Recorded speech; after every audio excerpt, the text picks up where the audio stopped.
Unidade 1. Produção, circulação e trabalho. Aula 2.1. Conteúdo: Revolução Industrial 1. Habilidade: evidenciar o início da era industrial, as condições de trabalho nas fábricas e as mudanças na economia e na sociedade. Muito bem. Para a gente começar a aula hoje com o pé direito, vamos com o nosso Fortalecendo Saberes, onde faremos uma retomada do que nós vimos ontem e eu farei uma breve abordagem do assunto que veremos hoje, que trata-se basicamente da Revolução Industrial. Mas antes disso, vamos relembrar um pouco o que nós vimos ontem, que foi a aula referente ao Iluminismo. Isso é muito interessante e importante a gente aprender a contextualizar esse momento historiográfico. Tanto o Iluminismo quanto a Revolução Industrial são movimentos ali, são fatos históricos que surgiram praticamente no mesmo período, ali no século XVIII. O termo iluminismo em si, como nós vimos ontem, é um termo que preconiza a iluminação, o saber, a racionalidade.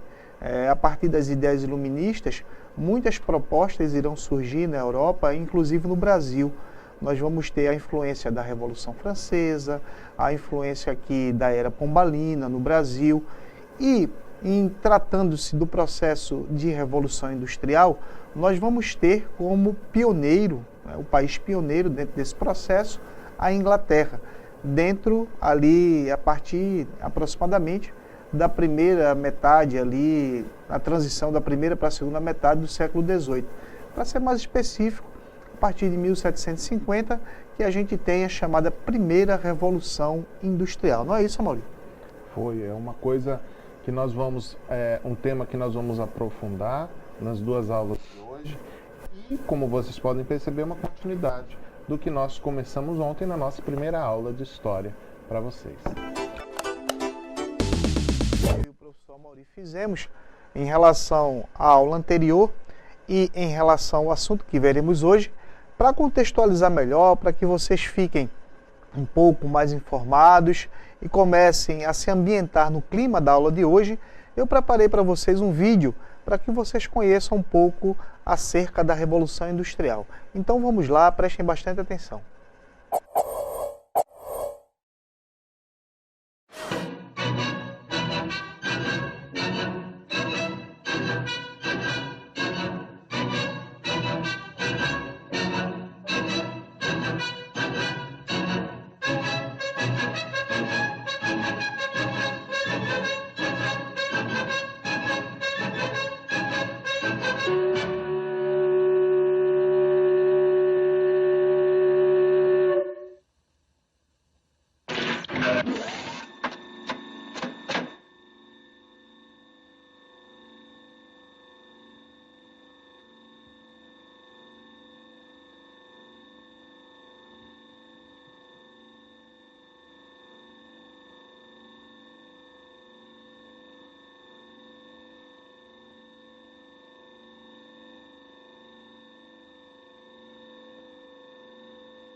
Section 5, speed her up, 4-1.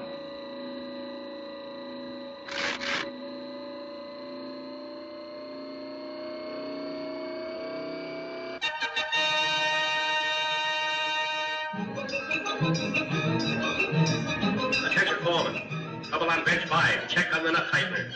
Nuts coming through loose on bench 5. Attention, foreman.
Muito bem, estamos de volta e como vocês puderam observar, esse vídeo ilustra bem o início do processo da Revolução Industrial, onde passamos por um período de transição, por um processo de mudança muito forte.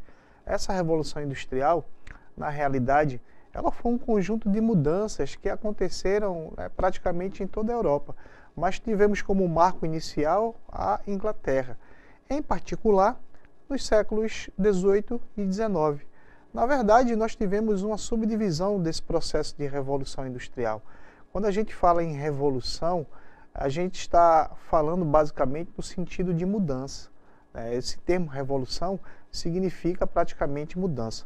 E nós também tivemos outras particularidades, outros detalhes que podemos evidenciar com mais, eu diria que com mais qualidade, que foi justamente as etapas desse processo. Essa revolução, ela não aconteceu de forma única, ela aconteceu de forma gradativa, onde tivemos a substituição do trabalho artesanal, do trabalho manual, para o trabalho fabril, que passou a ser assalariado. O salário, na realidade, do camponês, do artesão, do homem do campo, ele não era uma coisa fixa naquele momento. A partir do momento que ele começou a utilizar a sua mão de obra para trabalhar nas fábricas, é que basicamente ele passou a ser remunerado com salário fixo. No entanto, a legislação trabalhista daquela época é diferente, né? Era muito diferente da legislação trabalhista, dos direitos trabalhistas que os trabalhadores de uma maneira geral têm agora. Em particular, os trabalhadores das fábricas, das indústrias. Aí eu trouxe para vocês um exemplo de algumas máquinas que eram utilizadas naquela época. Uma das mais famosas, logo no princípio, na primeira fase, que a gente caracteriza da primeira Revolução Industrial, foi justamente o tear mecânico, que foi eu diria que um grande avanço naquele período. Um avanço tanto em termos de agilidade no trabalho, quanto na chamada linha de produção. O filme que eu trouxe para vocês, o trecho, é um filme ainda do início ali do século XX, estrelado pelo Charlie Chaplin, ainda na época do cinema mudo. Ele retrata bem essa questão, a forma como o trabalhador passa a trabalhar dentro dessa linha de produção, fazendo esse processo de produtividade em larga escala. Também eu trouxe outras fotografias desse período de transição, ali do século XIX para o século XX, onde os primeiros meios de transporte começaram a ser fabricados, entre eles os primeiros automóveis, que vão entrar em evidência ali, eu diria com mais ênfase, a partir da primeira metade já do século XX, da década de 20 foi uma década onde os primeiros automóveis começaram a circular, e também já um período um pouco anterior, ali no século XIX, nós tivemos os primeiros trens, as primeiras locomotivas a serem fabricadas aí em larga escala para poder interligar as grandes distâncias, servir para o escoamento de produção, para que as pessoas pudessem, de certa forma, escoar suas mercadorias, exportar essas mercadorias e também para o transporte de pessoas. Isso era uma coisa que era muito comum ali em meados do século XIX e no início do século XX e que ainda continua muito comum. Existem várias cidades brasileiras que ainda têm trens, metrôs, então esse transporte, de certa forma, ele acabou se popularizando. Além disso, eu também trouxe para vocês outra cartela para a gente entender um pouquinho esse processo de transição, de quando começa, ali no final, praticamente entre a metade e o final do século XVIII, e a continuidade desse processo da transformação dessa mão de obra ali artesanal para essa mão de obra fabril. Na realidade, toda a Europa ela vivia, né, dentro de um campo de consumo muito forte. O capitalismo ele estava emergindo, estava surgindo dentro do contexto ali do século XIX, e as pessoas necessitavam cada vez mais consumir, comprar, vender e comercializar. Nesse sentido, os produtos industrializados começaram a fazer muito sucesso, mas os produtos artesanais também dominavam ainda determinados mercados, porque o processo ele foi um processo gradativo. Ele foi um processo que acabou ocorrendo, mas não foi de uma hora para outra. Nós tivemos a Inglaterra como um país pioneiro. Pode colocar a próxima cartela, diretor, por gentileza. Tivemos a Inglaterra como um país pioneiro dentro desse processo de produção, mas outros países também gradativamente aderiram a este processo, como nos casos da França, que também possuíam grandes manufaturas. E o que são essas manufaturas? Eram lugares onde as pessoas produziam esses produtos de forma manual, de forma artesanal. E com o passar do tempo, com o processo de industrialização, nós tivemos essa produção sendo transformada, sendo mecanizada. Ou seja, quem produzia roupas que no primeiro momento era o que mais se vendia, né, o que a indústria começou a produzir em larga escala, trocou esse processo manual por um processo mecânico. Tanto é que o tear mecânico ele fez muito sucesso naquele período justamente porque ele poderia substituir vários e vários trabalhadores. Não era necessário mais só um ou dois ou três trabalhadores para fazer 2, 3 peças de roupas. A máquina fazia esse serviço num período de tempo muito mais curto. As grandes manufaturas ou as grandes oficinas era onde viviam os artesãos. Essas pessoas que trabalhavam e que faziam basicamente esse processo manualmente. Entretanto, eles eram subordinados ao chefe da manufatura, a pessoa que era responsável ali por tocar a produção, por comercializar os seus produtos.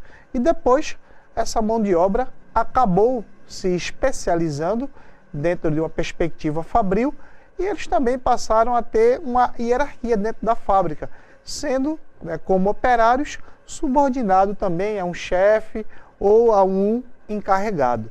Então, basicamente, foi isso o que ocorreu. Então, vamos agora aprender a aprender. Muito bem, gente. Nesse segundo momento da aula de hoje, eu vou agora especificar alguns fatos que ocorreram durante esse percurso da Revolução Industrial e vou detalhar. Eu vou falar com bem calma. Eu peço a vocês agora que prestem bastante atenção para que não restem dúvidas, tá? Vou pegar desde o começo, desde o início, ali da segunda metade do século XVIII em diante, até uma fase mais atual, uma fase mais contemporânea, como diria os grandes historiadores que trabalham com esse intervalo de tempo, com essa divisão das fases e das idades históricas, tá? Como eu falei no primeiro momento, a Inglaterra foi a grande responsável, a grande precursora desse processo de revolução industrial, devido a diversos fatores, ou seja, a várias causas que ocorreram durante aquele período, e esse intervalo de tempo que se estende até os dias atuais. Nós ainda estamos passando por um processo de revolução industrial, com os computadores, com os tablets, com os notebooks, com os celulares de última geração. Então, se vocês pensarem nesse processo de mudança, nesse processo de transformação, de revolução, é uma coisa que ainda está presente nos nossos dias. Não é uma coisa que ficou no passado. É uma coisa que teve um início, mas também teve uma continuidade. E uma das características principais desse processo foi possuir uma classe, que a gente caracteriza como burguesia, que estava ali em ascensão, uma classe muito rica. A burguesia, na verdade, em termos de divisão social, é a camada da sociedade que detém a maior parte do poder econômico. Quando vocês ouvirem falar em burguesia, necessariamente significa uma parcela da sociedade que detém ali o monopólio dos meios e dos modos de produção. Então é fato, o burguês está relacionado a quem tem dinheiro, a quem tem status, de uma maneira em geral, e a quem detém esses meios de produção. Tá? Outro fato significativo é o fato do país, no caso a Inglaterra, naquele primeiro momento, e depois alguns outros países europeus, que eu citei aqui também, como no caso da França, alguns países também da América do Norte. A gente tem o caso também da expansão imperialista dos Estados Unidos, norte-americana, que acaba também se enquadrando dentro desse contexto. Eles começaram a comercializar numa zona de livre comércio na Europa. O que seria essa zona de livre comércio? Quem conhece aí de vocês, eu acredito que muitos do interior, mas a maioria aqui das pessoas que estão aqui na capital, tanto nossos alunos quanto os professores presenciais, sabe que nós temos aqui na capital uma zona de livre comércio, uma zona franca, que é a Zona Franca de Manaus, hoje o polo industrial. Guardada as devidas proporções, essa zona de livre comércio lá na Europa, ali em meados dos séculos XVIII, XIX e XX, também acabou assumindo esse papel importante da comercialização desses produtos industrializados. Então, quando a gente fala em zona de livre comércio, quando a gente fala em comércio na Europa, não quer dizer necessariamente que esse comércio aconteceu exclusivamente na Europa. Ele também ocorreu em outros países. É fato que aqui no Brasil, esse processo de industrialização foi um pouco tardio. Ele vai chegar timidamente no final do século XIX, quando a gente começa a aumentar a produção do café, e no século XX, já durante o governo do presidente Getúlio Vargas, quando ele vai começar a fazer empréstimos junto ao Fundo Monetário Internacional, junto ao Banco Mundial, para poder proporcionar ao país um processo de industrialização. E isso também ocorreu a partir da segunda metade do século XX, em particular na década de 50, no governo do Juscelino Kubitschek, quando muitas empresas automobilísticas acabaram se sedentarizando aqui, se instalando no Brasil. Aqui no Amazonas, nós temos um exemplo também disso. Antes da implantação do Polo Industrial de Manaus, da Zona Franca, que foi no ano de 1967, 10 anos antes, no ano de 1957, já tinha sido criada aqui uma área de livre comércio. Talvez vocês que são mais jovens, os alunos que são mais jovens, não tenham recordação em relação a esse processo, mas as pessoas que são mais experientes, têm um pouco mais de idade, vão acabar se lembrando desse empreendimento, desses investimentos que foram feitos aqui na região norte do país. Quer dizer que os reflexos da Revolução Industrial, eles acabaram atravessando fronteiras. Eles não ficaram apenas ali na Europa ou na própria Inglaterra e acabaram ultrapassando essas barreiras e indo para outros lugares, como no caso aqui da América do Sul, no caso do Brasil em particular, onde nós estamos, e no extremo norte do país, e também para outros países da América Latina, e não só na Europa, na Ásia, na África, Só que o caso da África é um caso particular. Por quê?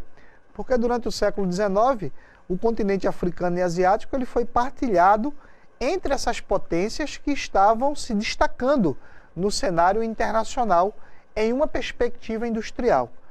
Eles precisavam de mais colônias, precisavam de mais territórios e também precisavam de mais mão de obra para trabalhar nas suas fábricas. Isso aí também foi fato e continua sendo fato. Quem detém os modos de produção acaba contratando essa mão de obra para tocar o negócio. E muitas vezes eles procuram mão de obra não especializada para pagar menos. É o caso de algumas multinacionais que inclusive se instalaram aqui no Amazonas e tem esse tipo de procedimento, procurar uma mão de obra mais barata, não especializada, para trabalhar nas linhas de produção. Isso é uma coisa que já vem acontecendo há muito tempo.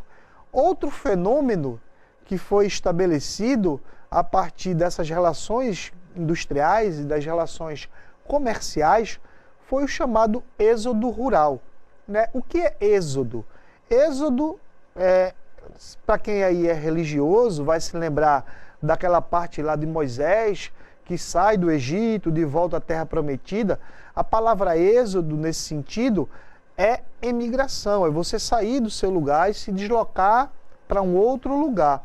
Muitas vezes, esse êxodo rural, essa saída do homem do campo para a cidade, ele é motivado diretamente por essas condições de trabalho, ou pela expectativa de você trabalhar nessas fábricas ou nesses locais que disponibilizam emprego.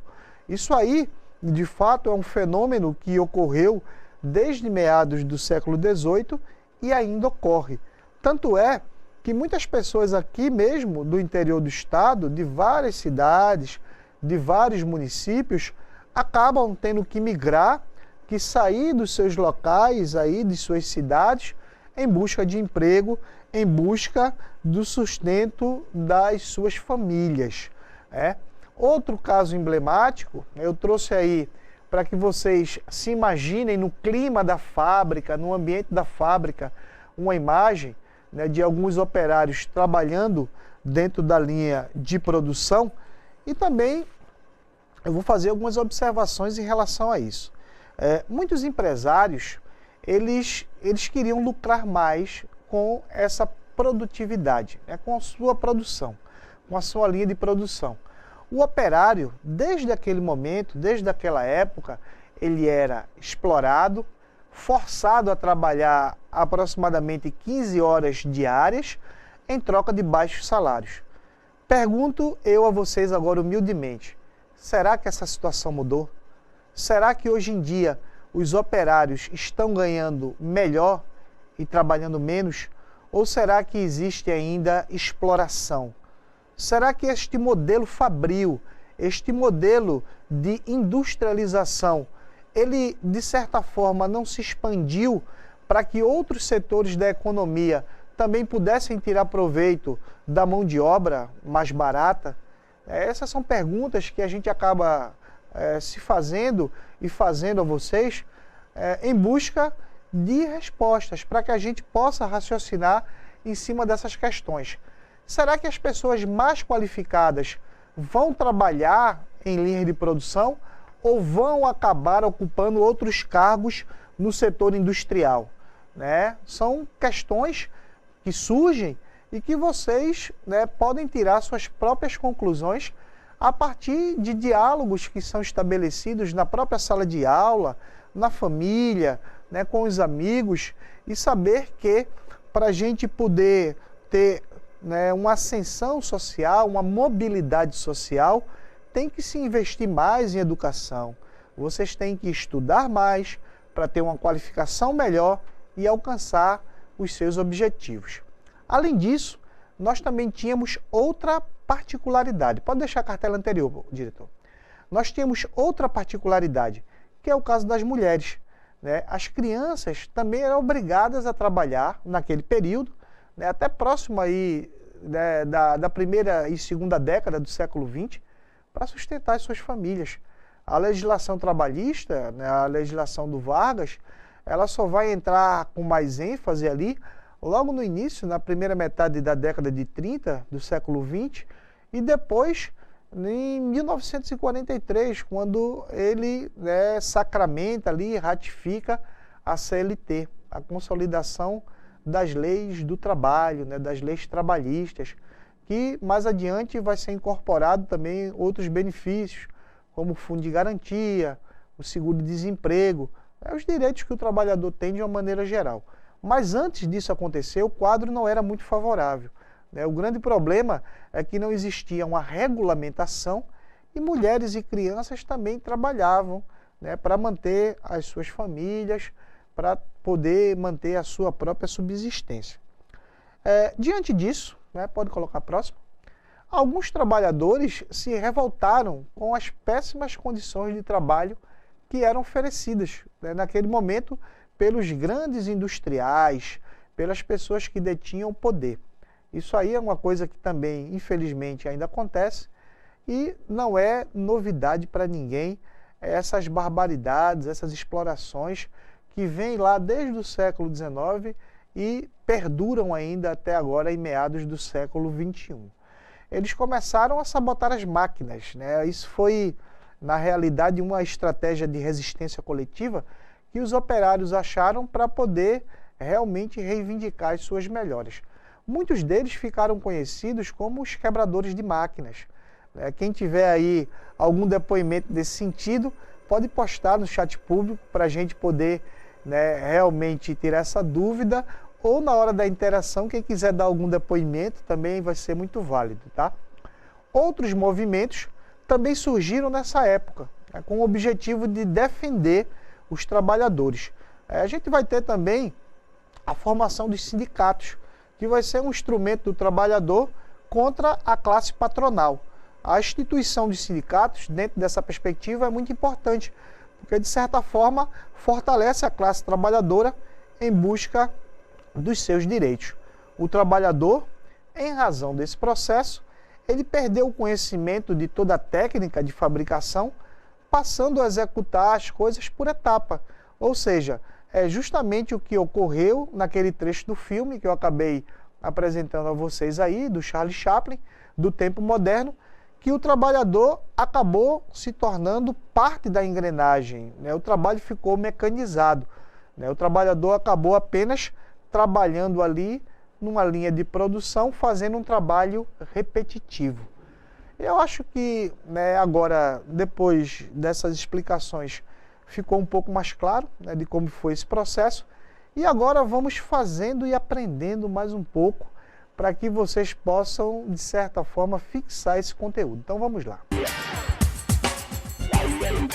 Muito bem, já estamos de volta, foi rápido, né? Peço a vocês agora mais uma vez atenção.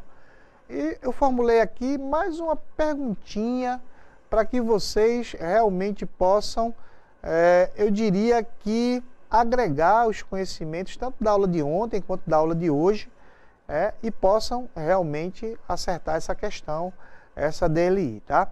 Ela diz o seguinte: complete. A Revolução Industrial favoreceu o desenvolvimento do... E eu coloco aí 5 opções. A primeira opção, iluminismo. A segunda opção, capitalismo. A terceira opção, o absolutismo. A quarta opção, o evolucionismo. E a quinta opção, o pioneirismo inglês.